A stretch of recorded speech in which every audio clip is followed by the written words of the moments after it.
MLA Pocharam Srinivasa Reddy మరోసారి కీలక వ్యాఖ్యలు చేశారు. తన జీవితమే ప్రజల కోసం అంకితమని, ప్రజా సంక్షేమమే తన లక్ష్యమని స్పష్టం చేశారు. ముఖ్యమంత్రి రేవంత్ రెడ్డిని కలవడంలో 1% కూడా స్వార్థం లేదని అన్నారు. తాను స్వార్థం కోసం పనిచేశారని కొందరు ఆరోపిస్తున్నారని, అలా అయితే తాను చేసిన ఒక్క పనిని చూపించాలని పోచారం సవాల్ చేశారు.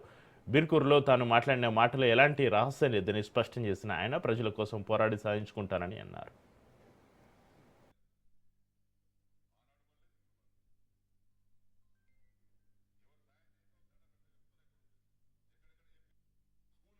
కాలేజీలు కట్టడం నా పని, మీ పిల్లలను పంపడం అది మీ పని. దవాఖాన కట్టడం నా పని, దవాఖాన వైద్యం చేసుకోవడం మీ పని. ఎవరి పని వాళ్ళు చేస్తున్నాం.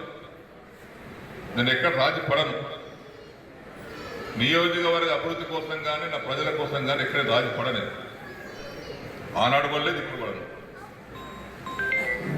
ఎవరు సాయం చేస్తే వాళ్ళు దండం పెడితే చెప్తున్నా. ఇప్పుడు ఎక్కడెక్కడ ఏ పీరియడ్ ఏం పద్ధతి కల్పిస్తూనే ఉన్నా. ఇవన్నీ కూడా ఒక నాయకుడిగా చేయాల్సినటువంటి ధర్మం నా పైన ఉంది. అంతే తప్పితే ఏదో అవాకుడు చవాకుడు ఏం చేస్తాడు, పోచారం శ్రీనివాసరెడ్డి పోతాడు.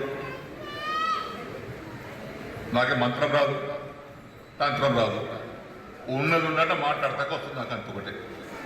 కోపం కదా తిడతా, ప్రేమతో తీసుకుంటా. వాళ్ళు ఎంత పడతలేదు ఏమవుతుందో అని. ఏం కాదు, నాది నా కాన్స్టెన్సీ, నా ప్రజలు, నేను వాళ్ళతోనే ఉండే ధర్మం నాదంతే.